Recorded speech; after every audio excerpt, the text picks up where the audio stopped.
다 부질없습니다. 평생 일구었던 자리, 가족 위에 참고 견뎠던 인내, 사회 앞에서 내세우던 체면, 결국 늙고 나면 아무 쓸모도 없습니다. 자식은 각자 삶에 치이고 친구는 하나둘 떠나고 손에 남는 건 약봉지와 진료 예약 문자뿐입니다. 아무도 찾지 않는 집, 대답 없는 메시지. 그제야 깨닫습니다. 노년은 결국 나 자신을 지키는 시간이었습니다. 외로움도 고독도 준비한 사람만이 견딜 수 있습니다. 오늘은 다 소용없다. 노년에 5가지 갖추고 혼자 살면 최고다를 주제로 이야기하겠습니다. 좋아요 누르시면 지금 시작하겠습니다. 첫 번째로 지켜야 할 것은 경제적 독립을 절대 놓지 않는 것입니다. 노년의 모든 비극은 돈에서 시작됩니다. 자식에게 맡긴 통장, 사위에게 넘긴 집, 믿었던 사람에게 쥐어준 인감도장 하나가 인생을 송두리째 무너뜨립니다. 사랑해서 준 것도 믿어서 맡긴 것도 결국엔 다 돌아오지 않는 상처가 됩니다. 자식은 돈이 있을 땐 고개를 숙이고 돈이 떨어지면 전화를 끊습니다. 사람들은 말합니다. 돈이 다가 아니야. 틀렸습니다. 노년엔 돈이 전부입니다. 병원에 갈 돈, 밥을 사 먹을 돈, 내 이름으로 된 집 한 채. 이것만 있으면 누구에게도 눈치 보지 않고 살 수 있습니다.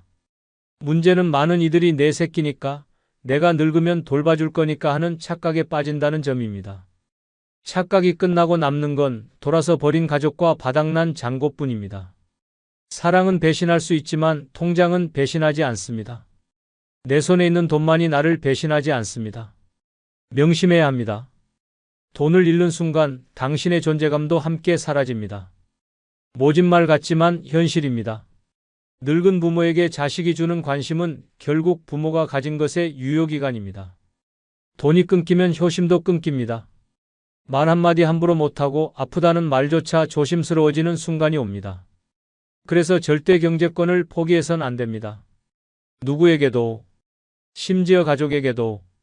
경기도 분당에 살던 71세 이정분 씨의 사례는 우리 모두에게 경고장을 던집니다. 이 씨는 평생을 교직에 몸담고 자식 둘을 대학까지 보내며 모든 것을 바쳤습니다. 퇴직 후 받은 퇴직금 2억 원과 본인 명의의 아파트를 큰아들에게 모두 넘겨주었습니다. 아들이 사업을 시작하며 담보가 필요하다고 했고 이 씨는 아무 의심 없이 도장을 찍었습니다. 우리 아들이니까 괜찮아. 잘 되면 나중에 더 잘해주겠지. 그러나 사업은 1년 만에 부도가 났고 집은 경매로 넘어갔습니다.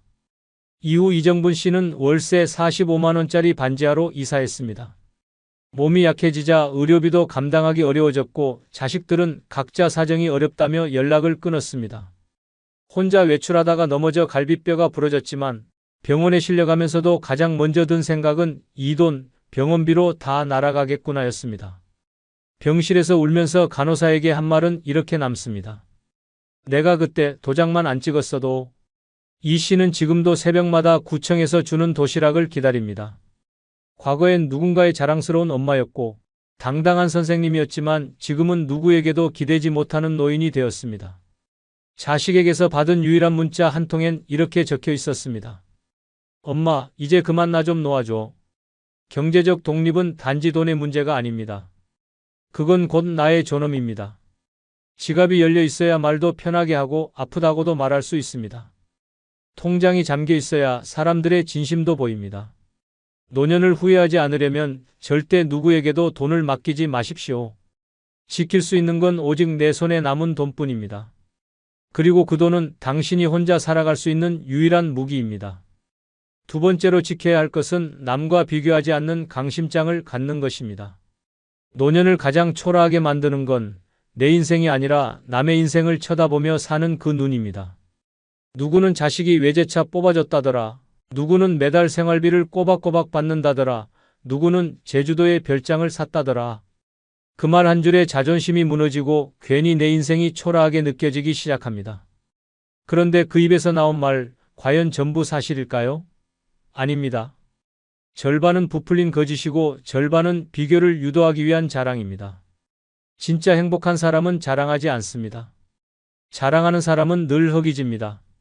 문제는 이런 비교가 곧 스스로에 대한 학대로 이어진다는 점입니다. 나는 왜 저렇게 못 살까? 나는 왜 자식에게 집만 될까? 나는 도대체 뭘 잘못했을까 하는 끝없는 자책 속에서 사람은 늙는 것이 아니라 무너집니다.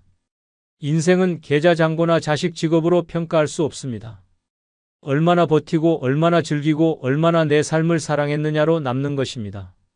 그러나 이 간단한 진리를 모르는 채 많은 노인들이 남의 SNS를 들여다보며 오늘 하루를 우울하게 시작합니다.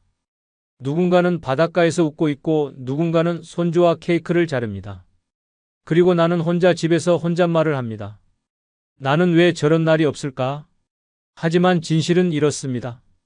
그들은 당신이 생각하는 만큼 행복하지 않고 당신은 당신이 생각하는 만큼 불행하지 않습니다. 그 차이를 깨닫는 순간부터 노년의 삶은 달라집니다. 비교하지 않으면 불행도 없습니다. 비교하지 않으면 지금 가진 것도 귀해집니다. 옷장에 접힌 따뜻한 내 옷 한 벌, 물 한 컵 마실 수 있는 건강, 배달앱 없이 끓여 먹는 라면 한 그릇, 그 모든 게 비교만 없으면 충분히 가치 있고 충분히 따뜻한 삶입니다. 서울 상계동에 사는 68세 안미자 씨는 동네 아파트 복도에서 자주 마주치는 김 여사 때문에 마음에 병이 생겼습니다. 김 여사는 자식 자랑이 유별났습니다.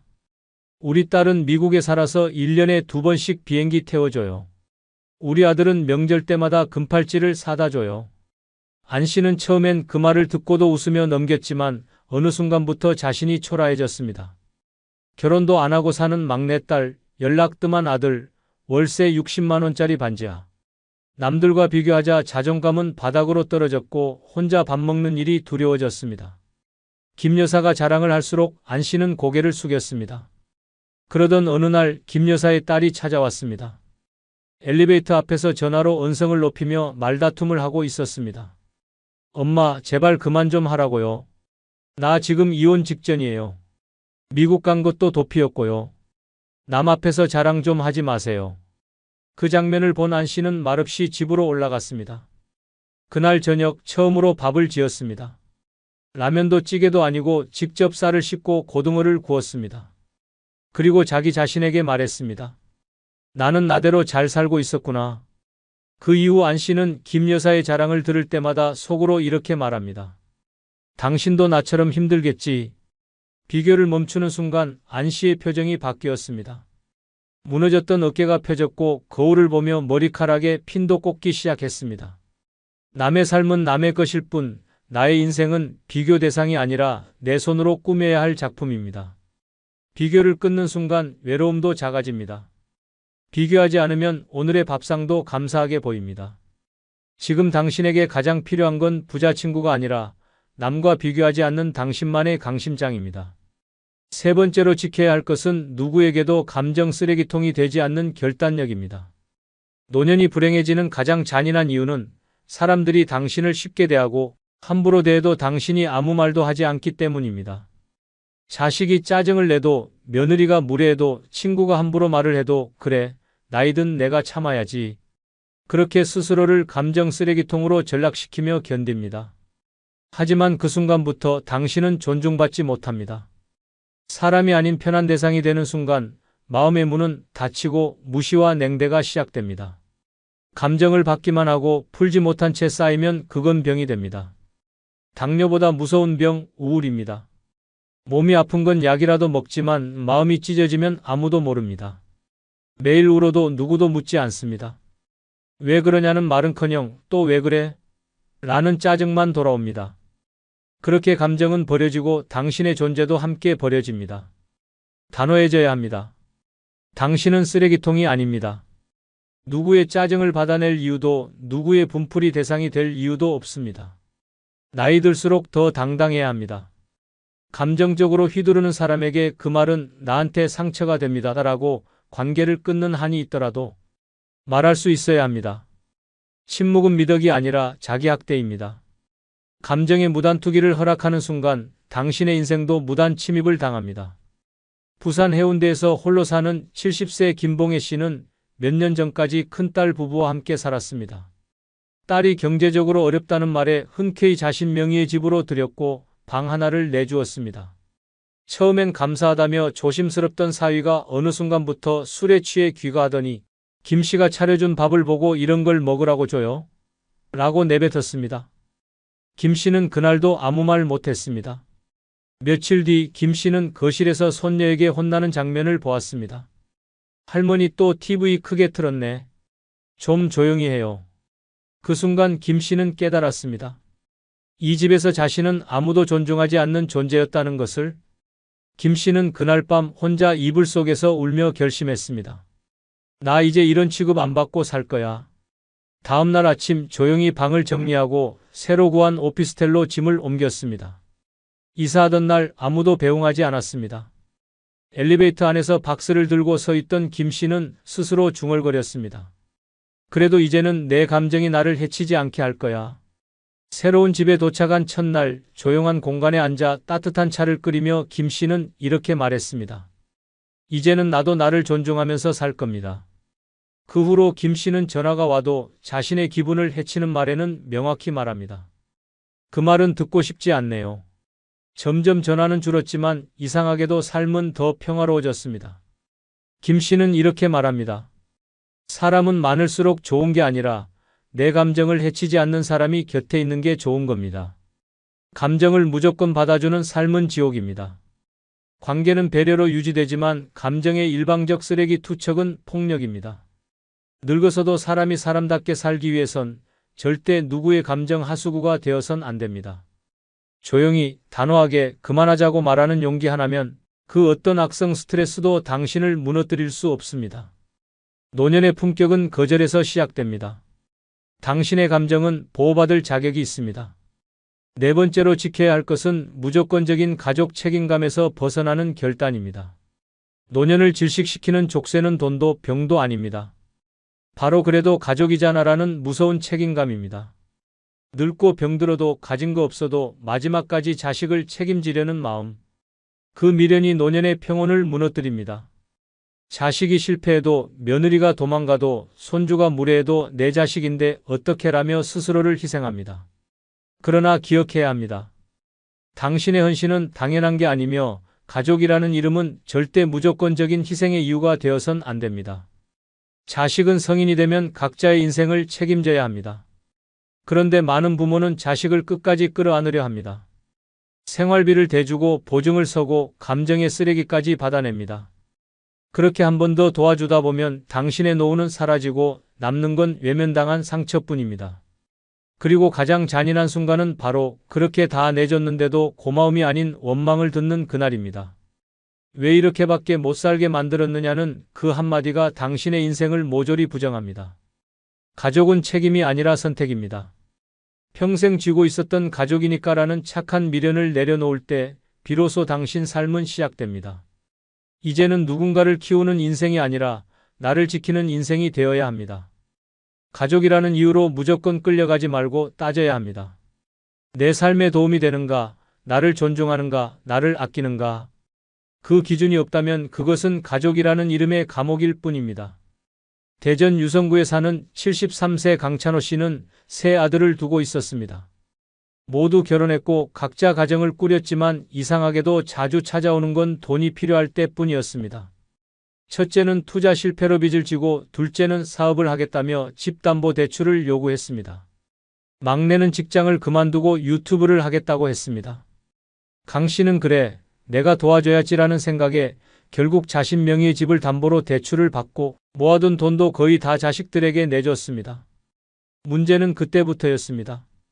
첫째는 연을 끊었고 둘째는 연락이 뜸해졌고 막내는 종종 전화로 나 때문에 힘들지?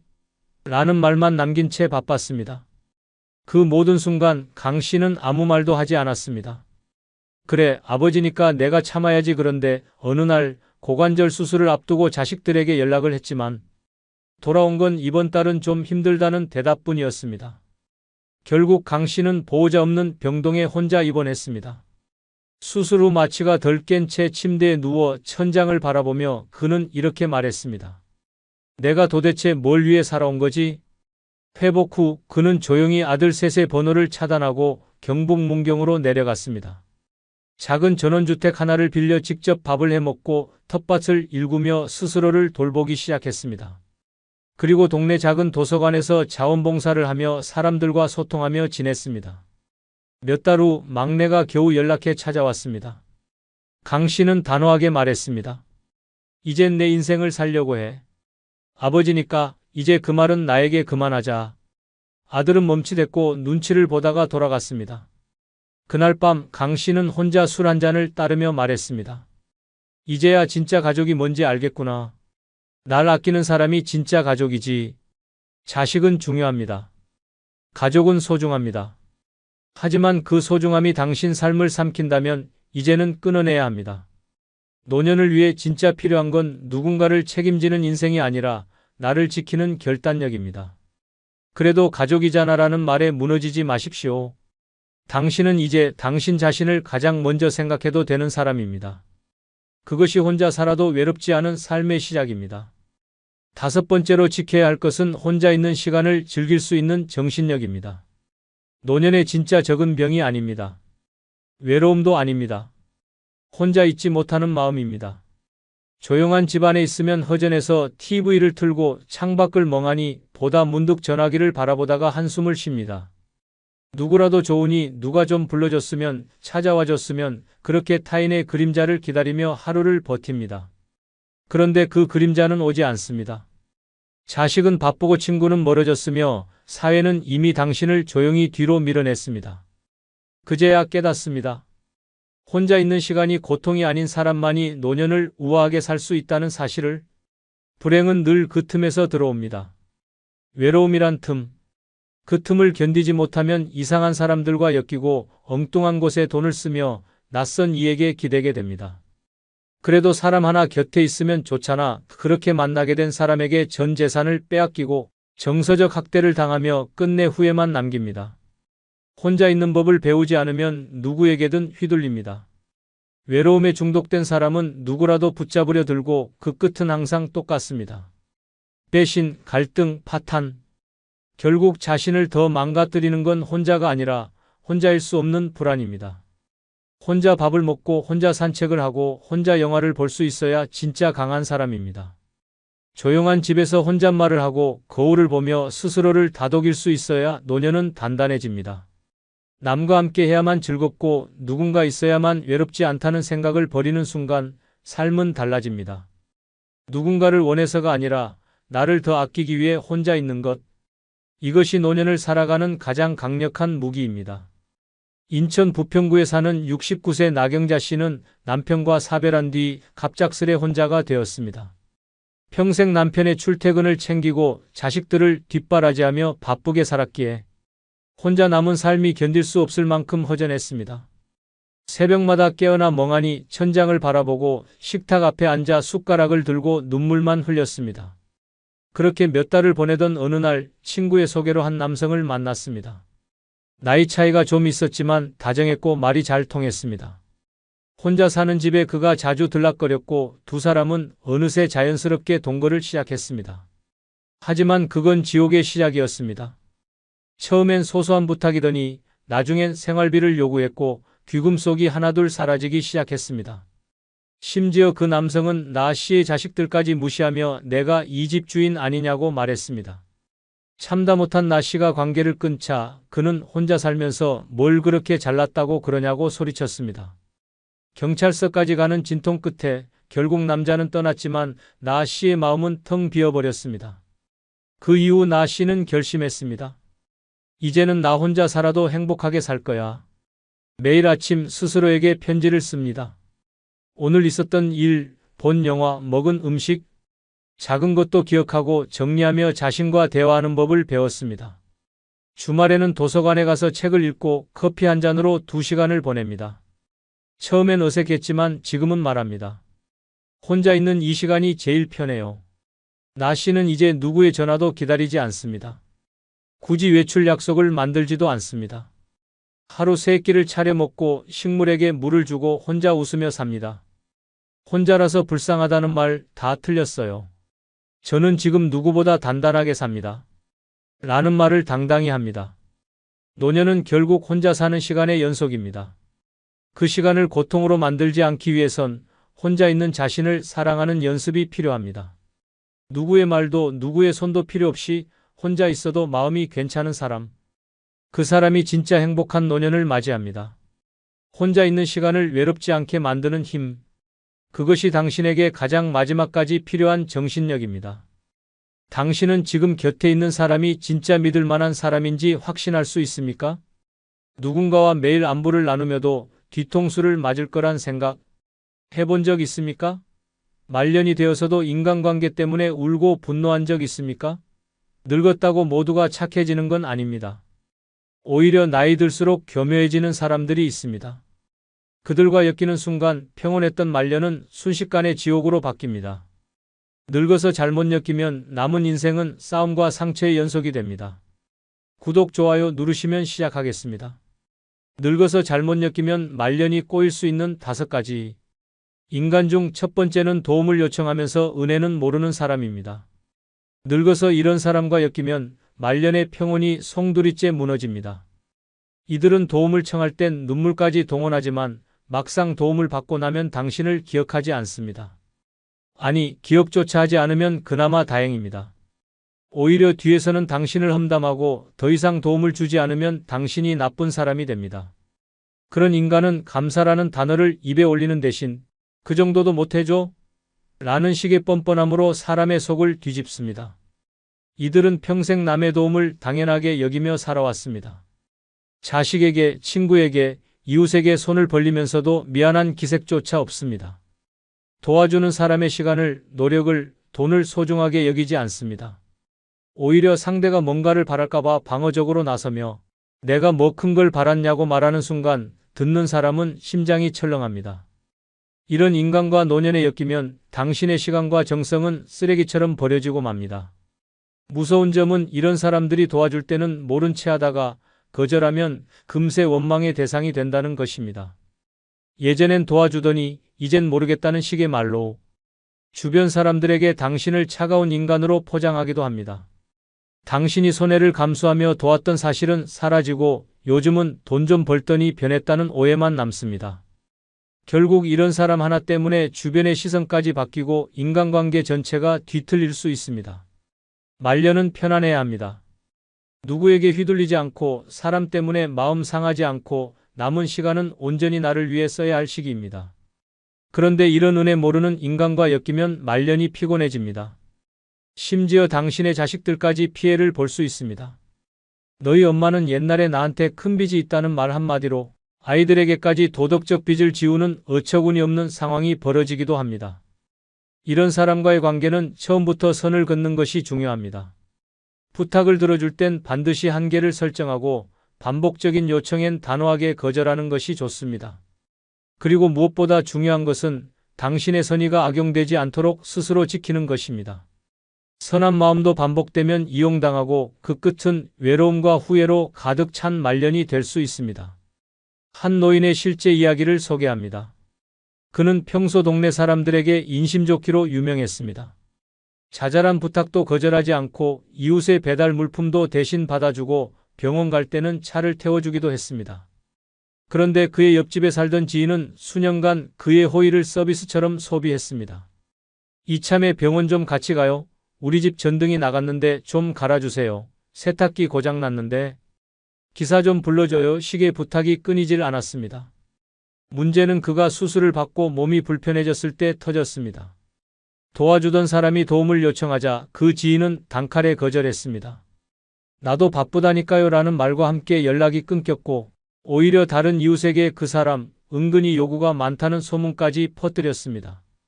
상처받은 노인은 결국 단절을 선택했고 그 사건 이후 누가 도움을 청해도 신뢰하지 못하게 되었습니다. 도움은 줄 수 있지만 사람은 골라서 도와야 합니다. 고마움을 모르는 사람에게는 손길이 칼이 되어 돌아옵니다. 노년에는 후회 없는 인간관계가 가장 큰 자산입니다. 은혜를 모르는 인간과는 거리를 두고 따뜻함을 공유할 줄 아는 사람과 남은 시간을 보내는 것이 말년의 지혜입니다. 두 번째는 남의 가족사를 퍼뜨리는 사람입니다. 이보다 더 위험한 인간은 없습니다. 말년을 지옥으로 끌고 가는 입 하나, 바로 남의 집안일을 입에 올리기 좋아하는 사람입니다.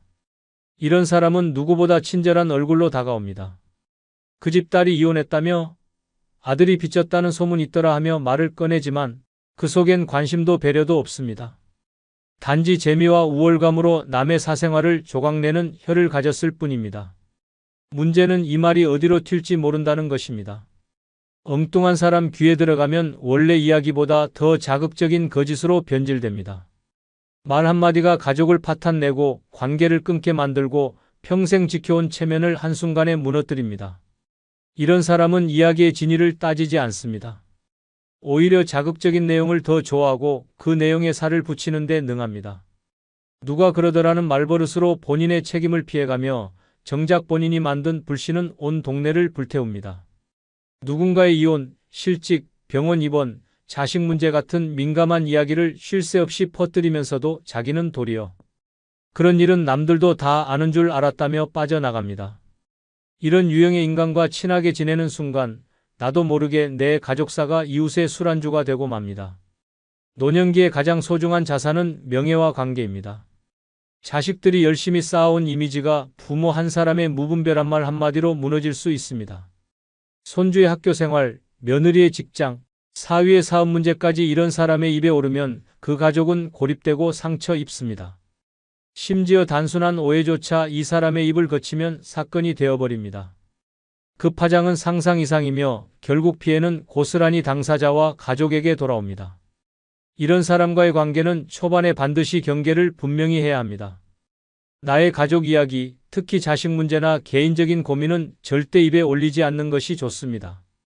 가벼운 잡담도 조심해야 하며 상대가 은근히 떠보는 질문을 한다면 단호하게 선을 그어야 합니다. 그건 우리 집안 일이에요. 그 이야기는 나눌 필요 없는 이야기입니다라는 식으로 정중하지만 분명하게 거리를 두는 태도가 필요합니다. 사람을 쉽게 믿고 마음을 터놓는 습관은 노년기의 치명적인 실수가 됩니다. 한 할머니의 사례가 있습니다. 그녀는 동네에서 인심 좋고 말이 잘 통하는 이웃과 친하게 지냈습니다.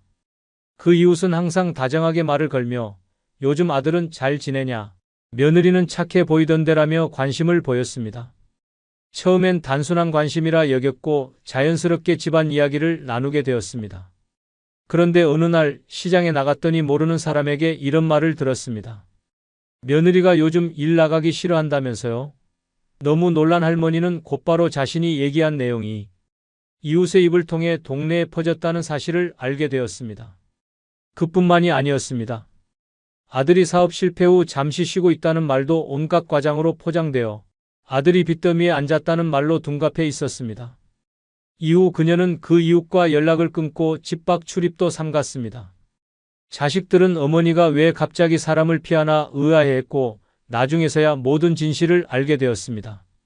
그 이후 가족들은 우리 집 이야기는 어디서도 꺼내지 말자는 약속을 하며 관계에 대한 경각심을 갖게 되었다고 합니다. 말이 칼보다 날카롭다는 건 진실입니다. 특히 남의 가족사를 즐기는 사람의 말은 칼날이 아닌 흉기입니다. 당신의 말년을 편안하게 지키고 싶다면 침묵이 가장 현명한 방어입니다. 그리고 그런 입을 가진 사람과는 최대한 멀리하는 것이 진정한 지혜입니다. 세 번째는 잘 지내는 척 뒤에서 욕하는 사람입니다. 이보다 교활하고 치명적인 인간은 없습니다. 겉으론 웃고 인사하며 언니 오랜만이에요라고 다정하게 말하면서 돌아서면 당신의 인격을 갈기갈기 찢는 말을 퍼붓는 사람입니다. 이런 사람과 늙어서 엮이면 당신의 명예는 비웃음거리가 되고 평생 쌓아온 인간관계는 순식간에 와해됩니다. 이런 이중적인 사람의 가장 무서운 점은 절대 자기 얼굴에 티를 내지 않는다는 것입니다. 모든 가면은 진심처럼 보이고 모든 칭찬은 뒷담화의 사전포석입니다. 이들은 사람 사이에 틈을 벌리는데 귀재입니다. 당신이 한 사소한 말, 행동, 심지어 옷차림까지도 과장되고 왜곡된 버전으로 재탄생됩니다. 나는 괜찮은데 다른 사람들이 좀 그렇다더라는 말로 책임은 회피하고 당신만 따가운 시선을 받게 만듭니다. 이런 사람은 절대 혼자 욕하지 않습니다. 반드시 주변 사람들과 당신을 함께 논의 대상으로 삼아 은근히 소문을 만들고 분위기를 형성합니다. 결국 당신은 알지도 못한 사이에 이상한 사람이 되어 있습니다. 문제는 이들이 절대 증거를 남기지 않는다는 점입니다. 대놓고 욕하지 않고 언제나 누가 그러더라, 그냥 걱정돼서라는 말로 모든 상황을 회색지대로 남깁니다. 당신이 문제를 제기하면 오히려 내가 언제 그랬냐며 순진한 얼굴로 발뺌합니다. 이때 당신은 피해자가 아닌 민감한 사람, 괜히 예민한 사람으로 몰리게 됩니다. 결국 아무리 진실을 말해도 사람들은 괜히 싸움을 키운 사람으로 당신을 기억하게 됩니다. 늙어서 이런 이중적인 인간과 엮이면 그 파괴력은 상상을 초월합니다. 노년에 가장 필요한 것은 신뢰입니다. 믿고 말할 수 있는 사람이 곁에 있다는 것만으로도 삶은 훨씬 평온해집니다. 하지만 이런 사람과 엮이면 누구도 믿을 수 없게 됩니다. 말을 아끼게 되고 모임에 나가기 싫어지고 결국 사람들 사이에서 점점 멀어집니다. 오해는 쌓이고 당신을 향한 시선은 점점 차가워집니다. 말년을 인간관계의 지옥에서 보내게 되는 것입니다. 아무도 내 말을 믿어주지 않고 아무도 내 편이 되어주지 않는 그 외로움은 실로 참혹합니다. 이런 사람을 구별하는 방법은 간단합니다. 자꾸 남 이야기를 하는 사람, 특히 친한 척하면서 타인의 단점을 은근슬쩍 흘리는 사람은 반드시 조심해야 합니다. 그 사람도 좋은데 좀 이상하지 않아? 같은 말로 공감을 유도하려는 사람은 반드시 거리두기를 해야 합니다. 당신과 함께 있는 시간에 남 이야기를 한다면 분명 다른 사람과 있을 땐 당신 이야기를 할 가능성이 큽니다. 친절과 다정함은 진심이 아닐 수도 있다는 경계심을 항상 가져야 말년을 지킬 수 있습니다. 한 할머니의 이야기를 소개합니다. 그녀는 동네 복지관에서 함께 활동하는 지인과 친하게 지냈습니다. 그 지인은 항상 다정하게 말을 건네고 간식도 나눠주며 언니가 제일 멋져요라는 말로 그녀의 기분을 북돋웠습니다. 그러나 어느 날 우연히 다른 회원에게서 이상한 이야기를 들었습니다. 요즘 할머니가 너무 나대는 것 같다고 누구는 그러더라는 말이었습니다. 처음엔 믿지 않았지만 비슷한 뉘앙스의 말을 3번이나 다른 사람에게서 들으면서 퍼즐이 맞춰졌습니다. 바로 자신이 가장 믿고 의지했던 그 지인이 뒤에서 그런 말을 하고 있었던 것입니다. 결국 할머니는 그 지인과 거리를 두게 되었고 그 일로 인해 복지관 모임도 한동안 나가지 않게 되었습니다. 웃으면서 다가오는 사람을 믿었다가 뒤통수를 맞고 마음에 큰 상처를 입은 것입니다. 나중에야 그 지인의 뒷말 버릇이 다른 사람들에게도 알려졌고 오히려 주변 사람들이 할머니에게 사과하며 관계를 회복하게 되었습니다. 하지만 그 배신감은 오래도록 잊히지 않았다고 합니다. 말년에 당신을 웃게 할 사람인지 울게 할 사람인지는 겉모습이 아니라 입을 보면 알 수 있습니다. 잘 지내는 척하면서 뒤에서 욕하는 사람은 사람을 외롭게 만드는 독입니다. 그런 사람에게 마음을 주는 순간 당신의 말년은 고요한 평화가 아닌 감정의 전쟁터가 됩니다. 지금이라도 그 관계를 정리하는 것이 당신 스스로를 지키는 첫걸음입니다. 4번째는 절대 먼저 연락하지 않는 사람입니다. 이런 사람과 말년에 엮이면 외로움이 일상이 되고 자존감은 바닥을 칩니다. 평생 관계에 헌신한 대가가 침묵이라면 그건 상처가 아니라 모욕입니다. 이런 인간은 연락을 기다리는 척하면서도 절대 먼저 전화하지 않습니다. 늘 당신이 먼저 안부를 묻고 당신이 먼저 약속을 잡고 당신이 먼저 손을 내밀어야만 관계가 이어집니다. 하지만 그들은 고맙다는 말 한마디조차 없습니다. 오히려 요즘은 왜 연락이 없어요? 라며 뻔뻔하게 되묻는 경우도 있습니다. 마치 당신이 의무적으로 다가와야 하는 존재라도 되는 것처럼 행동합니다. 문제는 이들이 당신의 침묵을 무관심으로 받아들이는 데 있습니다. 몇 번 연락을 하지 않으면 이제 그 사람은 날 신경 안 쓰는구나라며 관계를 끝내버립니다. 그렇게 정리되는 인연은 결국 한 방향의 짝사랑이었음을 깨닫게 됩니다. 당신이 꾸준히 보낸 메시지, 안부 전화, 소소한 선물들은 단 한 번에 관심 없는 반응으로 물거품이 됩니다. 늙어서 이런 사람에게 마음을 주면 외롭고도 비참한 관계에 갇히게 됩니다. 가장 끔찍한 건 이런 인간이 당신의 외로움을 당연하게 여긴다는 사실입니다. 그 사람은 심심하니까 연락하는 거야 라며 당신의 진심을 가볍게 소비합니다. 만나면 웃고 이야기하더라도 그들은 단 한 번도 진심으로 당신을 궁금해하지 않았다는 걸 알게 되었을 때 마음은 산산조각 납니다. 노년은 그 어떤 시기보다 마음이 민감하고 상처에 취약합니다. 이런 사람은 마음의 틈을 들여다보며 적당히 받아주고 적당히 거리두며 당신을 감정적으로 지치게 만듭니다. 이 관계의 가장 큰 문제는 시간이 흐를수록 당신의 삶에서 존재감이 커진다는 점입니다.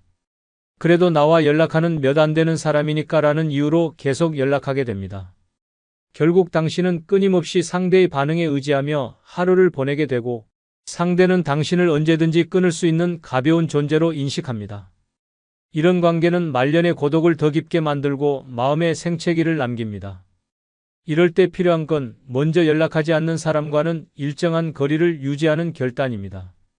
내가 연락을 끊으면 이 관계는 끝난다는 생각이 든다면 그건 진정한 인연이 아닙니다. 연락은 의무가 아닌 마음입니다. 진심은 말하지 않아도 손이 먼저 움직이고 보고 싶다는 감정은 스스로 전화기를 들게 만듭니다. 늙어서도 그런 사람 한 명만 있으면 말년은 덜 외롭습니다. 반대로 먼저 연락 한 번 없는 사람 100명은 당신의 마음을 텅 비게 만들 뿐입니다. 어느 노인의 사례가 있습니다. 그는 10년 가까이 알고 지낸 친구가 있었습니다. 늘 먼저 전화를 걸어 안부를 묻고 명절이면 작은 선물도 챙겼습니다. 모임 일정도 그가 주도했고 카톡 단체방에 글을 올리는 것도 항상 그였습니다. 하지만 어느 날 그는 실험을 해보기로 했습니다. 단 한 번도 먼저 연락하지 않고 기다리기만 해보기로 한 것입니다. 첫날, 이틀, 일주일이 지났고 한 달이 넘도록 아무 연락도 오지 않았습니다.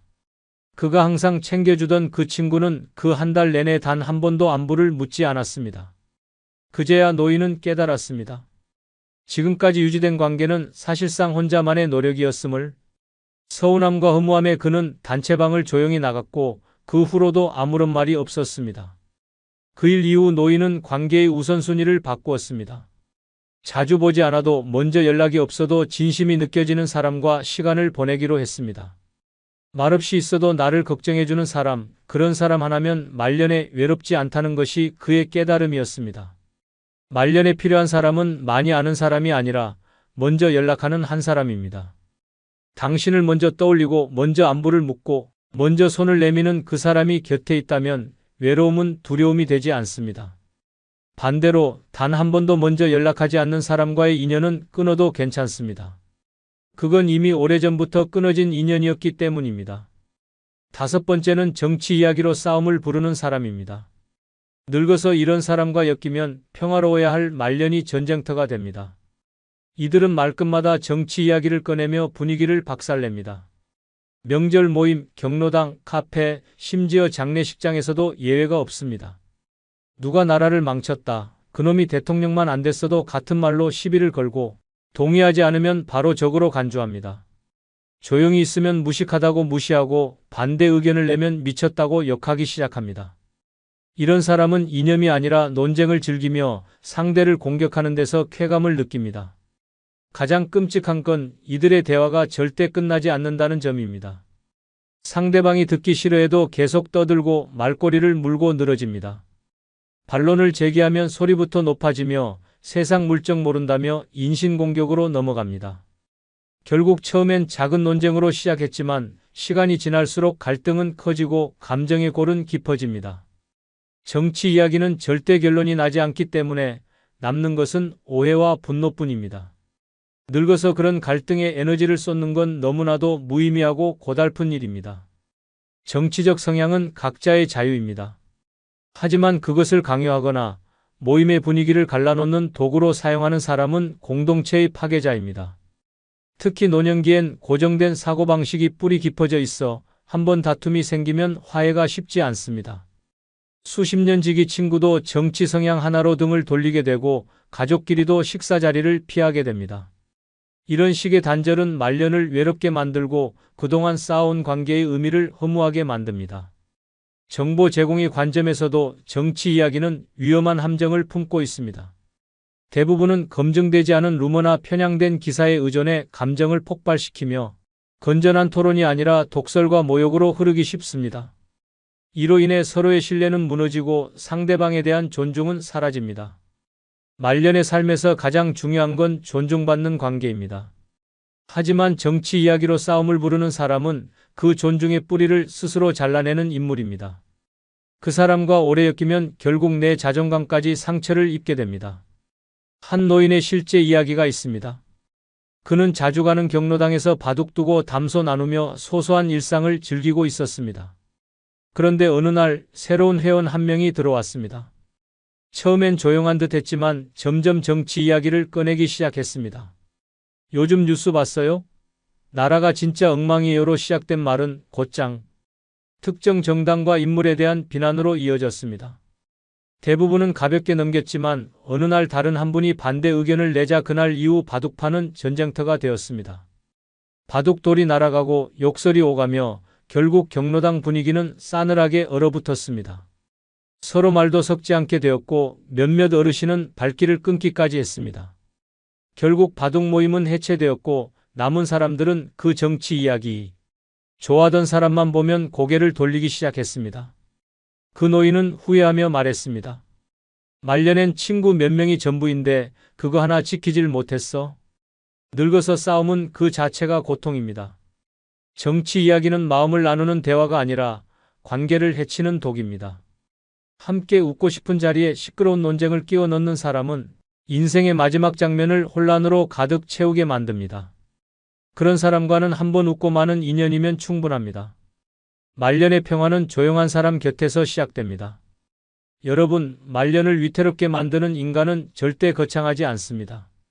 자주 보던 그 사람, 익숙했던 그 말, 익숙한 미소 뒤에 숨은 칼날이 말년의 상처를 냅니다. 설마 저 사람이 하는 순간은 이미 너무 늦은 경우가 많습니다. 진짜 무서운 건 외로움이 아니라 사람에게서 오는 배신과 피로입니다. 잘못된 인연 하나가 남은 삶 전체를 어둡게 만들 수 있습니다. 지금이라도 정리해야 합니다. 말년은 누구보다 당신 스스로를 위해 안전하게 지켜야 할 시간입니다. 끝으로 여러분께 한 가지 부탁이 있습니다. 영상 중간중간 화면 아래에 소개되거나 영상 설명란에 있는 제품을 누르시면 쿠팡으로 연결됩니다. 이렇게 쿠팡으로 연결된 후 아무 물건을 사셔도 제 채널에 약간의 수익이 발생하오니 앞으로 쿠팡에서 물건을 구입할 경우 이런 식으로 구입해 주셔서 본 채널에 간접 후원해 주시면 대단히 감사하겠습니다. 그럼 내일 아침 7시에 더 좋은 영상으로 찾아뵙겠습니다. 감사합니다. 인천에 사는 80세 윤혜수 할머니는 동네에서 손맛 좋기로 유명한 분이었습니다. 젊을 때부터 잔치 음식, 제사 음식, 가족 모임 때마다 앞장서서 음식을 준비해 왔고 아들, 딸, 손주들 모두 할머니의 음식을 손꼽아 기다리곤 했습니다. 어느 날 며느리가 명절 준비 때문에 전화를 걸어와 이렇게 말했습니다. 어머니, 이번엔 그냥 저희가 다 준비할게요. 어머니는 쉬세요. 처음엔 고마운 배려라 생각하고 웃으며 끊었지만 막상 명절 당일이 되자 정작 아무도 할머니에게 상의도 하지 않았고 차례 음식 하나에도 할머니의 손길이 닿지 않았습니다. 심지어 손주는 할머니는 요즘 뭐도 못 만들잖아요. 엄마가 더 잘해요. 라고 웃으며 말했습니다. 그날 밤 윤 할머니는 식탁 끝자락에 앉아 식은 전을 바라보다가 눈물이 핑 돌았습니다. 나이가 들었다는 이유만으로 더 이상 필요한 사람이 아니라는 걸 느낀 순간이었습니다. 전에는 엄마가 없으면 명절이 안 돼요 라고 말하던 자식들이 이제는 불편하고 귀찮은 존재처럼 대하고 무슨 일이든 알아서 척척 처리하며 할머니의 자리를 조금씩 빼앗고 있었던 것입니다. 그날 이후 윤 할머니는 부엌에 들어가지 않았습니다. 괜히 간섭하는 사람처럼 보일까봐 잊히지 않기 위해 조심조심 눈치만 보는 삶이 시작된 것입니다. 나이 먹은 노인을 우습게 보는 첫 번째 신호는 아무 일도 맡기지 않고 손을 못 쓰게 하는 행동입니다. 이는 단순한 배려로 보일 수 있지만 실상은 노인을 무능력자로 몰아가는 치명적인 무시입니다. 쉬세요라는 말 뒤엔 당신은 이제 필요 없어요라는 암묵적 메시지가 숨어 있습니다. 젊은 사람들은 효도라고 생각하고 좋은 의도라 말하지만 그 말은 노인의 자존심을 무너뜨리고 존재 이유 자체를 흔들어 놓는 위험한 함정입니다. 노년기에 가장 중요한 건 스스로 할 수 있다는 자신감과 쓸모 있다는 느낌입니다. 그런데 가족들이, 사회가 그 기회를 차단하고 모든 것을 대신하려 들면 노인은 점점 손을 놓게 되고 결국에는 몸도 마음도 무너져 내립니다. 이는 단순한 역할 상실이 아니라 삶의 주도권을 빼앗기는 절망적인 침몰입니다. 사람은 나이가 들어도 누구나 어떤 방식으로든 참여하고 기여하고 인정받고 싶어 합니다. 하지만 주변에서 안 해도 돼요. 위험하니까 가만히 계세요. 모르시잖아요 같은 말들로 벽을 쌓으면 노인은 그 안에 갇혀 점점 침묵하고 움직이지 않게 되며 존재감을 잃어버리는 인형처럼 변해갑니다. 가장 끔찍한 건 그렇게 아무 일도 안 하게 된 노인이 나중에 진짜로 아무것도 못하게 되는 현실입니다. 심리적 위축과 활동의 중단은 근력 저하, 관절 굳음, 기억력 감퇴, 그리고 우울증으로 이어지며 결국에는 치매와 와병의 길로 직행하게 만드는 지름길이 됩니다. 아무것도 맡기지 않는 행위는 단순한 무관심이 아니라 노인의 남은 삶을 앗아가는 무서운 제거 행위입니다. 노인을 진정으로 존중한다는 것은 그들의 몫을 지켜주는 것입니다. 시간이 오래 걸려도 다소 불편해도 그들이 할 수 있는 일, 하고 싶은 일에 참여하게 해주는 것이야말로 진짜 효도이며 존중입니다. 명절 음식 하나, 쓰레기 분리수거 하나라도 어머니, 이건 어떻게 하는 게 더 맛있어요? 라고 물어보는 한마디가 노인의 마음에 살아있음을 불러일으킵니다. 90세까지 인간답게 살기 위해 필요한 건 의자에 앉아 쉬는 삶이 아닙니다. 나이 들어도 함께 움직이고 결정하고 참여하는 삶입니다. 노인을 우습게 보는 사람들은 일을 시키지 않으며 반대로 존중하는 사람들은 함께 일할 기회를 만들어줍니다. 세상이 달라져도 연륜과 경험은 무시할 수 없는 인생의 보물입니다. 그 보물을 먼지 쌓이게 두는 것은 결국 우리 모두의 손해입니다. 대전에서 78세의 박철우 어르신은 오랜만에 가족들과 외식을 하게 되어 마음이 들떴습니다. 젊은 시절엔 자식들 손잡고 소풍도 자주 다녔고 직접 고른 맛집에서 삼겹살을 구우며 웃음꽃을 피웠던 기억이 가득했습니다. 하지만 이번 외식은 완전히 달랐습니다. 식당에 도착하자마자 자리는 이미 정해져 있었고 메뉴도 주문이 끝난 상태였습니다. 손주들이 좋아하는 퓨전 요리였고 박 어르신은 메뉴판을 보며 이게 뭐냐? 나는 된장찌개나 먹고 싶다라고 조심스럽게 말했지만 며느리는 웃으며 아버님은 그냥 이거 드셔보세요. 요즘 인기 많은 음식이에요 라며 말을 끊었습니다. 음식이 나왔지만 젓가락질이 불편해 젊은 사람들의 도움을 받아야 했고 계산도 며느리가 해버렸습니다. 결국 박 어르신은 자리에 앉아있는 내내 존재감 없는 손님처럼 조용히 있다가 집에 돌아오는 길에 속으로 되뇌었습니다. 나는 왜 여기 있었지? 나이 먹은 노인을 우습게 보는 두 번째 신호는 중요한 결정에서 노인을 배제하는 행동입니다. 이는 단순한 편의가 아니라 노인을 의사결정권 없는 사람, 무의미한 존재로 인식한다는 명백한 증거입니다. 어디를 갈지, 무엇을 먹을지, 무엇을 살지, 심지어 건강과 재산 문제에 이르기까지 아무런 상의 없이 결정하고 통보만 하는 태도는 노인의 자존감을 송두리째 뽑아버리는 행위입니다. 노인에게 중요한 건 단지 결과가 아니라 함께 결정하고 함께 선택하는 과정에서 느끼는 존중입니다. 그런데 가족들은 어차피 아버지는 모르시잖아요. 할머니는 어려운 거 싫어하시니까라는 말을 습관처럼 내뱉으며 노인의 판단을 무시합니다. 이건 배려가 아니라 사회적 제거입니다.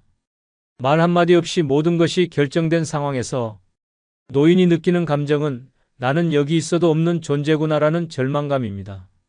더 큰 문제는 이러한 행동이 반복되면 노인은 스스로 판단하는 능력을 서서히 잃게 된다는 점입니다.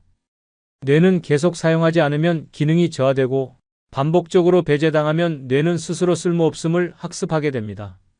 결국 어떤 결정을 내려야 하는 상황에서도 나는 잘 모르니까 너희가 해라는 말만 남고 이는 곧 자율성 상실, 사고력 저하, 인지능력 퇴화로 이어지는 지름길이 됩니다. 결정을 못하는 노인은 하루아침에 만들어지지 않습니다. 주변 사람들의 반복적인 배제와 무관심, 존중 없는 선택의 강요가 만들어낸 결과입니다. 그리고 가장 끔찍한 건 그런 노인의 모습이 당연하다는 듯 받아들여진다는 점입니다. 누구도 왜 아버지 의견을 듣지 않았는지 묻지 않고 왜 어머니가 결정을 못하시는지 고민하지 않습니다. 그냥 나이 드셔서 그래라며 무책임하게 넘겨버립니다. 노인을 존중한다는 것은 그들의 의견을 듣고 결정에 참여시켜주는 것입니다. 무조건 따르게 하라는 것이 아니라 최소한 함께 고민하고 물어봐주는 태도가 필요합니다. 어머님은 어떤 게 좋으세요?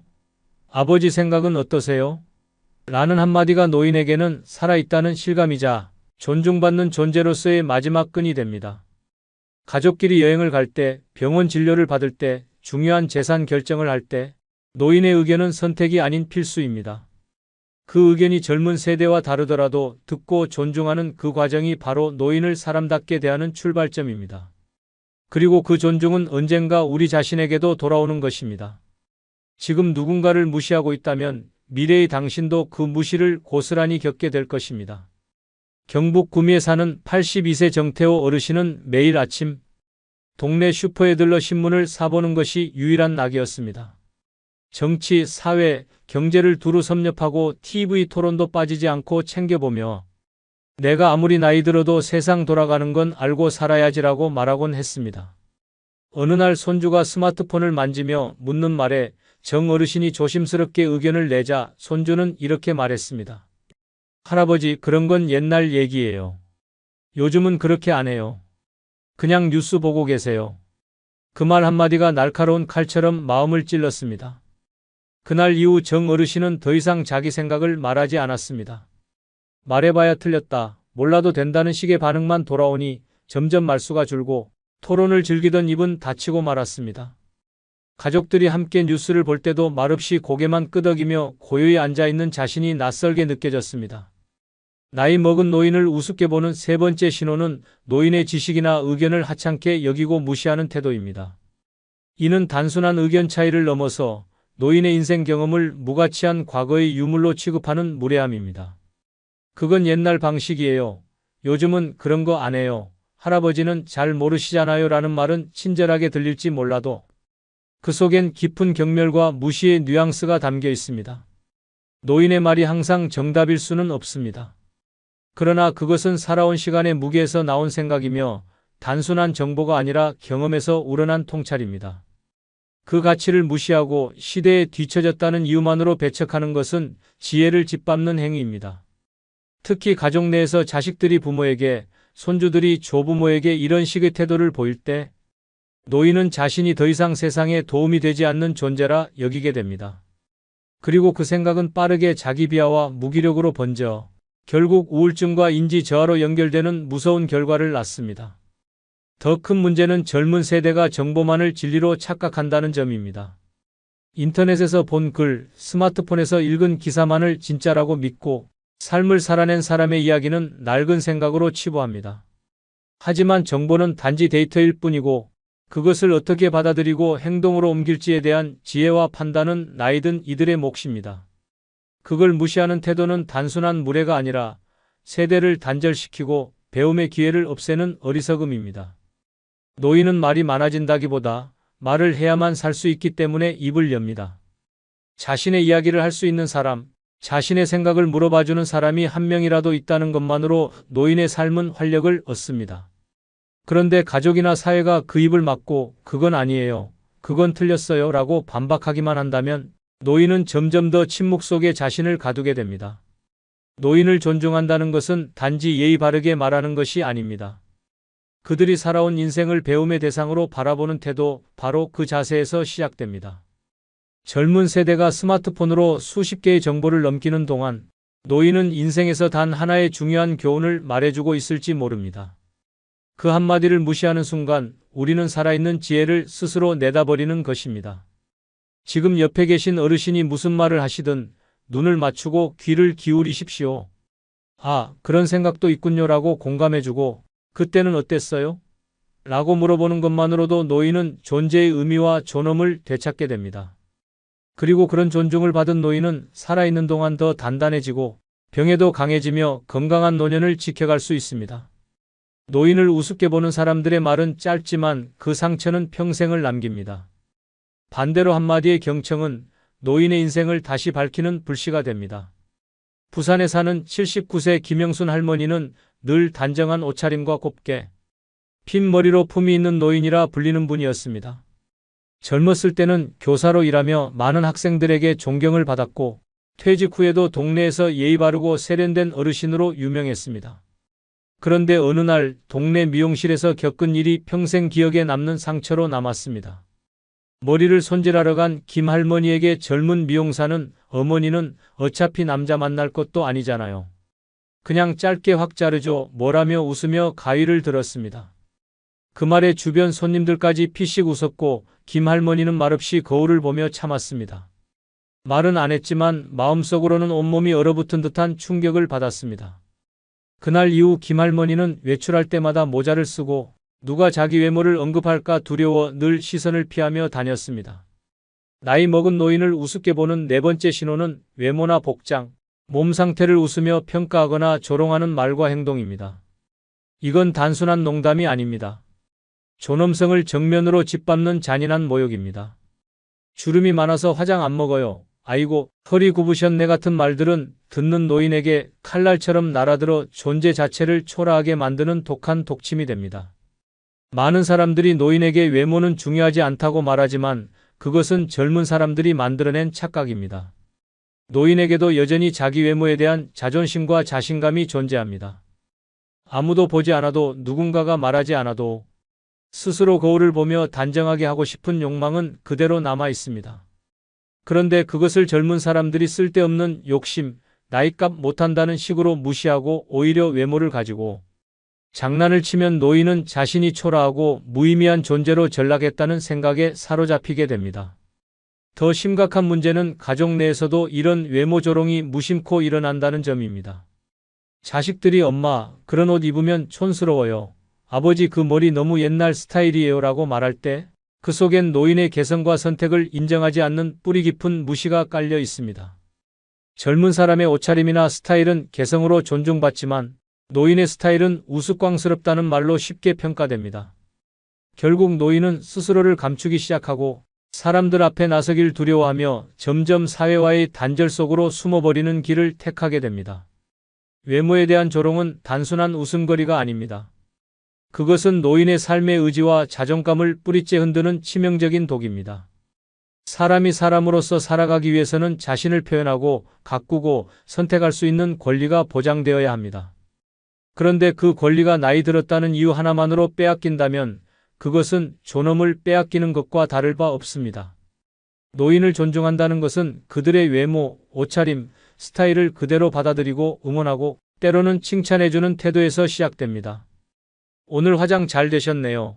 모자가 참 잘 어울리세요 라는 말 한마디가 노인의 하루를 빛나게 하고 세상 앞에 당당히 설 수 있게 만들어줍니다. 그 한마디는 단순한 예의가 아니라 사람으로서 존재를 인정받는 감동의 언어가 됩니다. 노인을 우습게 보는 사람들은 외모를 웃음거리로 삼지만 진짜 존중하는 사람은 노인의 눈빛, 자세, 손끝의 세월을 아름다움으로 봅니다. 나이 들었다고 초라한 것이 아닙니다. 무시당했을 때 초라해지는 것입니다.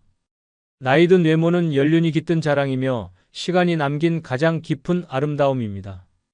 그걸 조롱하는 순간 우리는 결국 자신의 미래를 조롱하게 되는 셈입니다. 광주에 사는 80세 이만복 어르신은 매주 일요일이면 손수 다듬은 반찬을 들고 아들네 집을 찾는 것이 낙이었습니다. 손주에게는 좋아하는 멸치볶음을, 며느리에게는 손맛 가득한 무생채를 준비하며 아침부터 분주히 움직였습니다. 그런데 어느 날 며느리가 문 앞에서 반찬통을 건네받으며 이렇게 말했습니다. 아버님, 요즘은 저염식 해야 돼서요. 다음부턴 안 해오셔도 돼요. 말은 정중했지만 어르신의 가슴은 철렁 내려앉았습니다.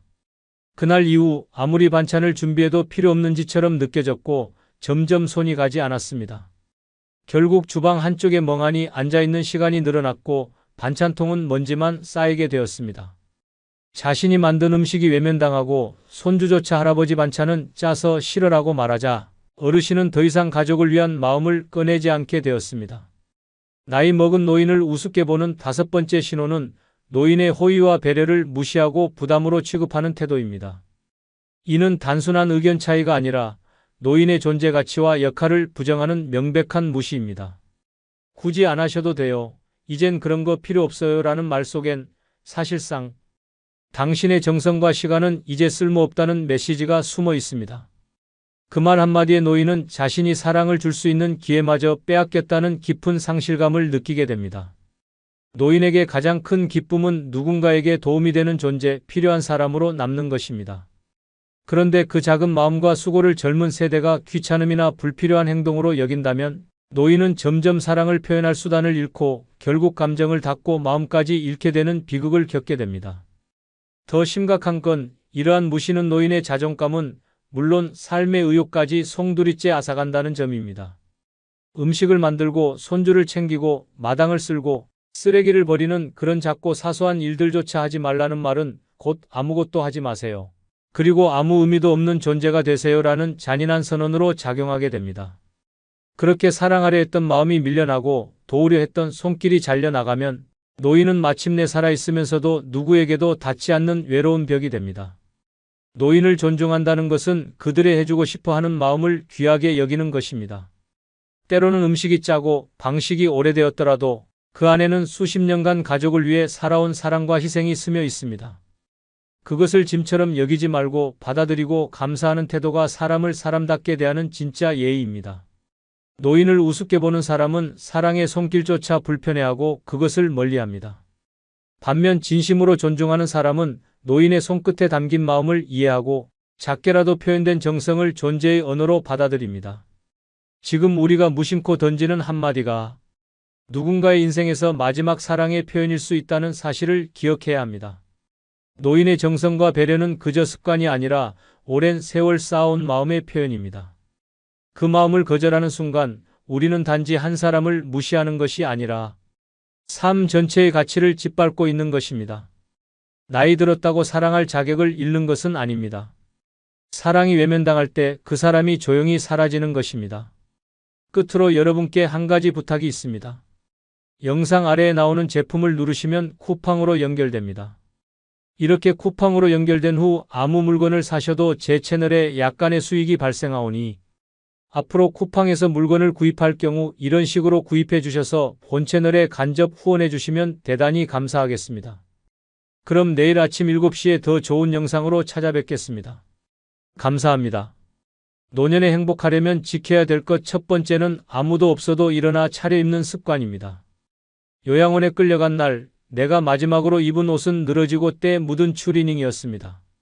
누가 볼 사람도 없다고요? 그 생각이 당신을 망가뜨리는 시작입니다. 아무도 당신을 보지 않는다고 생각하는 순간 인생도 당신을 외면하기 시작합니다. 옷을 입는다는 건 단지 몸을 가리는 행위가 아닙니다. 스스로를 대접하는 의식이며 나 자신을 하루에 한 번씩 되살리는 행동의 선언입니다. 그런데 대부분의 사람들은 혼자 사는 순간 이 습관을 제일 먼저 포기합니다. 왜일까요? 어차피 나 하나 보려고 누가 오나, 내가 뭘 입든 상관할 사람도 없잖아. 그냥 대충 입고 하루 때우자. 이런 생각이 스멀스멀 들기 시작하면 삶은 조용히 무너지기 시작합니다. 그렇게 점점 외모는 흐트러지고 얼굴은 칙칙해지고 마음은 더 꺼져갑니다. 몸이 늙는 게 아니라 삶이 썩어가기 시작하는 것입니다. 놀라운 건 외출복 하나 안 챙겨 입는 사람일수록 병원 진료도 미루고 사람을 피하고 우울증에 더 빠진다는 사실입니다. 옷차림은 곧 삶의 태도입니다. 누군가를 만나지 않더라도 스스로에게 나는 아직 살아있다고 보여주는 일입니다. 차려입지 않으면 결국 정신도 무너집니다. 집안에서 허리 굽은 채 축 늘어진 잠옷, 아무렇게나 묶은 머리, 발 뒤꿈치가 갈라진 슬리퍼를 신고 하루 종일 TV 앞에 앉아 있는 사람. 이 모습이 당신이 꿈꾸던 노년입니까? 아닙니다. 이건 살아있는 척하는 것일 뿐 실상은 이미 삶에서 탈락하고 있다는 신호입니다. 아무도 없어도 일어나서 세수를 하고 머리를 빗고 옷을 고르는 습관. 이 작고 사소한 행동 하나가 노년의 삶 전체를 바꿉니다. 이걸 포기하면 모든 걸 잃습니다. 사람도 자존감도 건강도 당신 스스로도. 경기도 평택에 사는 75세 유영자 씨는 남편을 보내고 6년째 혼자 살고 있습니다. 초반엔 매일 울고 늦잠을 자고 이틀이고 사흘이고 머리도 안 감고 살았습니다. 하루는 창문에 비친 자신의 모습을 보고 기겁했습니다. 얼굴은 부어 있었고 머리는 떡져 있었으며 입고 있는 옷은 5년 전 유행이 지난 트레이닝복이었습니다. 그날 이후 그녀는 결심했습니다. 이대로 있으면 내가 먼저 죽겠다. 다음 날 아침 영자 씨는 평소에 아끼던 블라우스와 검정 바지를 꺼내 입고 머리를 단정히 말리고 립스틱을 발랐습니다. 거울 속 자신의 모습이 낯설 정도로 생기가 돌았습니다. 그 느낌이 너무 좋아 그 다음 날도 또 그 다음 날도 이어졌습니다. 지금의 유영자 씨는 동네 주민센터에서 노인 체조반을 이끌며 활발하게 지냅니다. 매주 수요일엔 평생교육센터에서 라인댄스를 배우고 장 보러 나갈 때도 항상 귀고리를 착용합니다. 이웃들은 그녀를 보고 말합니다. 저분은 혼자 사시는데도 늘 단정하고 고우셔. 그런데 그녀는 웃으며 이렇게 말합니다. 혼자 사니까 더 신경 쓰는 거예요. 내가 나를 챙기지 않으면 누가 해주겠어요? 지금 당신은 어떤 옷을 입고 있습니까? 지금 당신의 옷차림이 바로 당신의 삶입니다. 아무도 없어도 아무도 보지 않아도 매일 단정하게 나를 대하는 그 습관.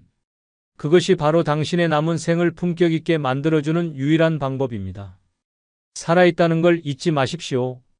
그리고 그걸 매일 당신 스스로에게 증명하십시오. 옷장에서 예쁜 옷 하나 꺼내는 것으로 말입니다. 노년에 행복하려면 지켜야 될 것 두 번째는 무리한 인간관계를 끊을 줄 아는 결단력입니다. 당신은 왜 아직도 불편한 인간관계를 끌어안고 계십니까? 정말 외로워서 만나는 사람입니까? 아니면 그저 습관처럼 이어가는 겁니까? 그 인간관계 당신 삶에 도움이 됩니까? 아니면 천천히 망가뜨리고 있습니까? 혼자라는 공포에 사로잡혀 나를 갉아먹는 인간들과 끊지 못하고 이어가는 사람이 얼마나 많은지 모릅니다. 외롭다는 이유로, 심심하다는 핑계로 불편한 관계도 참고 견디는 순간 당신은 스스로를 파괴하는 지름길에 들어선 것입니다. 매번 만나고 돌아오는 길, 괜히 기분이 찜찜하고 허탈한 적 없으셨습니까? 대화하는 척하지만 늘 자기 이야기만 늘어놓는 사람, 밥값을 낼 땐 뒷짐지고 부탁할 때만 유난히 친절해지는 사람, 은근히 당신을 깎아내리며 우위에 서려는 사람. 이들과의 관계는 진짜 관계가 아니라 정서적 소모일 뿐입니다. 문제는 그걸 알면서도 그래도 연락은 해야지, 괜히 미움받을까 봐라는 이유로 계속 끌려다닌다는 점입니다. 정작 중요한 건 지금 그 관계가 당신의 삶에 아무런 도움이 되지 않는다는 것입니다. 오히려 감정 노동만 더해지고 자존감은 떨어지며 삶은 점점 무의미해집니다. 지금부터라도 분명히 선을 그어야 합니다. 불편한 사람, 만날 때마다 기운 빠지는 사람, 소모적이고 억지로 웃어야 하는 관계는 잘라내야 합니다. 그것이 자신을 지키는 가장 지혜로운 선택입니다. 서울 강북구에 사는 73세 김정희 씨는 과거에 참을성 많고 의리 있는 사람으로 불렸습니다. 누구보다도 주변 사람을 잘 챙기고 부탁 한마디에 거절 못하고 달려가던 사람입니다. 그러나 몇 년 전 허리 디스크 수술을 받고 움직이지 못하던 시기에 그녀는 그 누구에게도 연락 한 통 받지 못했습니다. 오히려 자주 만나던 지인 중 몇몇은 왜 안 나오냐며 다그치기까지 했습니다. 그때 그녀는 결심했습니다. 이건 관계가 아니라 내가 이용당하고 있었던 거다. 병실에서 단톡방을 나가고 수첩 속 연락처 절반을 찢어냈습니다. 퇴원 후엔 오롯이 혼자만의 생활을 시작했습니다. 지금의 김정희 씨는 전보다 훨씬 건강해졌습니다. 매일 새벽 혼자 텃밭에 나가 채소를 가꾸고 오후엔 동네 카페에서 책을 읽습니다. 혼밥이 어색하던 초반을 지나자 오히려 조용한 시간이 좋아졌고 누가 연락 안 해도 당당하게 말합니다. 나는 혼자 있어도 충분히 괜찮습니다. 진짜 외로움은 사람이 없어서가 아니라 필요 없는 사람들과 억지로 섞여 살아가는 데서 시작됩니다. 그 관계를 끊는 순간 당신의 삶은 놀랍도록 평온해집니다. 지금 당신의 인생에서 반드시 정리해야 할 사람은 누구입니까? 그 결단이 곧 당신의 평온입니다.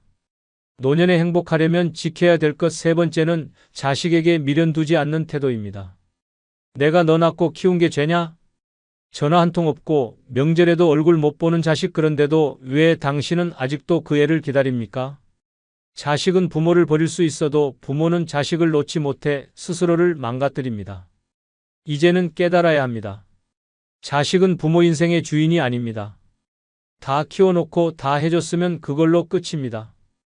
그런데도 많은 부모들은 여전히 자식을 붙들고 삽니다. 연락 없는 자식에게 문자를 보내고 생일이면 혼자 밥상을 차리고 어려운 사정이라며 돈까지 보내줍니다. 그 미련이 당신 인생을 무너뜨립니다.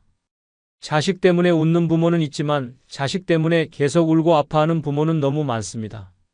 이번 설엔 오겠지, 언젠간 연락 오겠지 하는 그 기다림이 당신 삶을 갉아먹고 결국 병으로 이어집니다. 노년 우울증, 노인 자살 원인의 절반이 가족, 특히 자식 때문이라는 통계가 괜히 있는 게 아닙니다.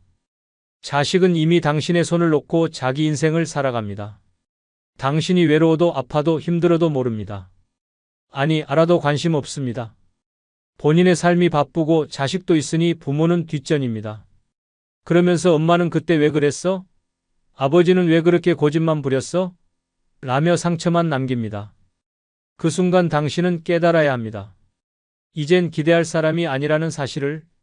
미련을 두는 순간 마음은 병들고 인생은 공허해집니다. 자식에게 서운한 말 한마디라도 하면 그럼 키워준 거 다 계산할까요? 라는 비수 같은 대답이 돌아옵니다. 그때 부모는 입을 닫습니다. 상처받고도 말 한마디 못하고 괜찮은 척 웃으며 병 들어갑니다. 그게 과연 사랑입니까? 아닙니다. 이건 집착이고 고통입니다. 자식은 인생의 일부일 뿐 전부가 아닙니다. 내 삶을 내 중심으로 살아야 비로소 평안이 찾아옵니다. 연락 없으면 없는 대로, 찾아오지 않으면 혼자 여행 가는 겁니다. 손주 못 보면 이웃 강아지랑 산책하고 밥은 혼자 차려 먹되 반찬은 내 입에 맞게 만드는 겁니다. 그렇게 당신 삶의 중심을 자식에게서 끌어와 스스로에게 돌려줘야 합니다. 경남 창원에 사는 74세 최문자 씨는 딸 셋을 모두 서울로 보냈습니다. 직장, 결혼, 육아로 바쁘다며 전화도 뜸해지고 연락은 명절 전날 못 내려가요. 바빠요 한 줄 문자뿐이었습니다. 처음엔 섭섭했습니다. 그리움의 편지도 써봤지만 돌아오는 답장은 없었습니다. 어느 날 문득 거실 TV 위에 놓인 가족 사진을 보다가 문득 웃음이 났습니다. 내가 이걸 보려고 40년을 산 거였나? 그날 이후 그녀는 전부 바꿨습니다. 딸이 사준 고급 접시를 꺼내 혼자 차려 먹고 거실 한가운데 딸 사진 대신 자신이 꽃밭에서 웃는 사진을 걸었습니다. 무려 30년간 묵혀둔 카세트 플레이어를 꺼내 예전 좋아하던 노래를 들으며 하루를 시작했고 근처 문화센터에 나가 그림도 배우기 시작했습니다. 지금 그녀는 누구보다도 생기 넘치는 삶을 살고 있습니다. 동네 사람들은 최할머니 요즘 얼굴이 달라졌어요 라고 말하고 그녀는 대답합니다. 이젠 나한테 집중하니까 그렇지. 자식은 소중하지만 당신 자신보다 중요하지는 않습니다. 더는 눈치 보지 말고 더는 기다리지 마십시오. 스스로를 중심에 두는 순간 당신의 노년은 비로소 시작됩니다. 자식은 마음에서 놓고 당신 자신은 손에 꼭 쥐십시오. 지금부터라도 당신을 위해 살아야 할 시간입니다. 노년에 행복하려면 지켜야 될 것 네 번째는 말없는 침묵을 견디는 강인함입니다. 당신이 하루 종일 입 한 번 열지 않아도 누구도 당신을 찾지 않는 현실 견딜 수 있습니까? 텔레비전 소리로만 채워지는 집안, 전화 한 통 없는 하루 그 정적이 무섭지 않습니까? 침묵은 때론 총보다 무섭습니다. 그 고요가 사람을 서서히 죽입니다. 노인의 집에 가장 먼저 찾아오는 건 정막입니다. 자식은 바쁘고 친구는 아프거나 세상을 떠났고 이웃은 경계합니다. 그렇게 어느 순간 하루 종일 사람 목소리 한 번 못 듣는 날이 시작됩니다. 그 정적은 귀로 들리는 소리가 아니라 마음을 무너뜨리는 무음의 폭탄입니다. 대부분의 사람들은 그 침묵이 괴로워 라디오를 켜놓고 TV를 밤새 틀어둡니다. 누군가의 말소리라도 들려야 안정을 찾는 겁니다. 그러나 그것은 일시적인 위안일 뿐 근본적인 해결이 아닙니다. 말없이 흐르는 시간 속에 사람은 점점 외로움에 무뎌지고 무뎌진 마음은 삶의 의미를 잃게 만듭니다. 특히 소리를 두려워하는 게 아니라 아무도 나에게 말을 걸지 않는다는 사실이 사람을 무너지게 합니다. 혼자 밥을 먹고 혼자 설거지하고 혼자 잠드는 그 일상이 반복되면 어느 순간 자신이 사회에서 지워진 존재처럼 느껴집니다. 하지만 문제는 그 침묵이 삶의 본질이라는 데 있습니다. 누군가가 옆에서 끊임없이 떠들어야만 살아있는 게 아닙니다. 오히려 침묵 속에서 자신을 돌아보고 마음을 다잡고 생각을 정리할 수 있는 사람만이 진짜 독립적인 인생을 살아갈 수 있습니다. 강인한 사람만이 침묵을 견딜 수 있고 그 침묵 위에서 새 삶을 만들어냅니다. 침묵에 휩쓸리면 고독사가 오지만 침묵을 다스리면 온전한 혼자만의 인생이 열립니다. 고요를 받아들이고 익숙해지는 것, 아무도 찾지 않아도 무너지지 않는 것, 스스로와 대화하며 사는 것이야말로 노년의 진짜 강인함입니다. 충남 서산에 사는 76세 남정호 씨는 5년 전 아내를 먼저 떠나보내고 혼자가 되었습니다. 처음엔 하루 3마디도 하지 않았습니다. 일어났어, 밥 먹자, 잘 자. 그마저도 이젠 들을 사람도 해줄 사람도 없었습니다. 집안은 조용했고 그 고요함이 가슴을 쳤습니다. 하루는 멍하니 앉아 TV를 보는데 눈물이 왈칵 쏟아졌습니다. 이제 나도 점점 사라지는구나. 그날 밤 그는 결심했습니다. 침묵을 두려워하지 않겠다고. 그는 매일 아침 소리내어 일기를 읽기 시작했습니다. 오늘은 아침에 달걀 프라이를 했다. 커피가 좀 진했다.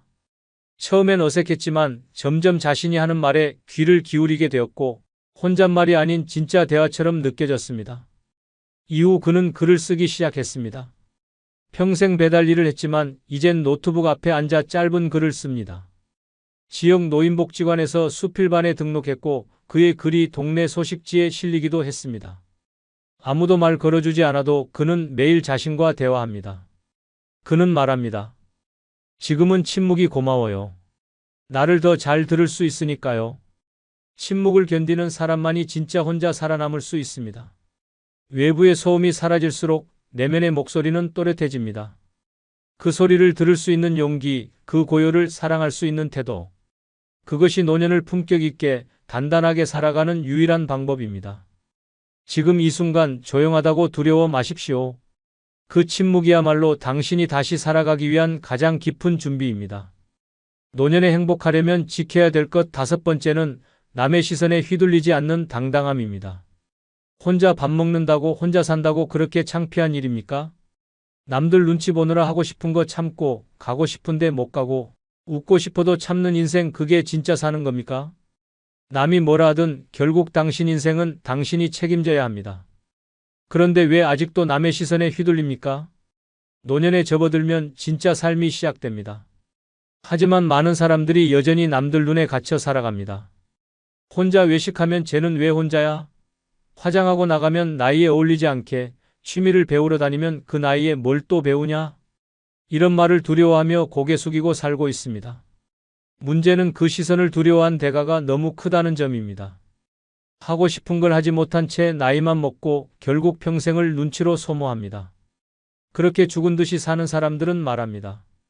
다 지나고 나니 남은 게 아무것도 없네요. 당신이 웃어도 남은 흘겨보고 당신이 울어도 남은 지나갑니다.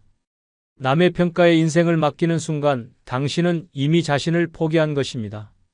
나이값 한다는 말에 눌려 옷차림을 바꾸고 친구들이 뭐라고 할까봐 취미생활도 접고 혼자 간 여행이라 말 못하고 거짓말까지 하는 사람들.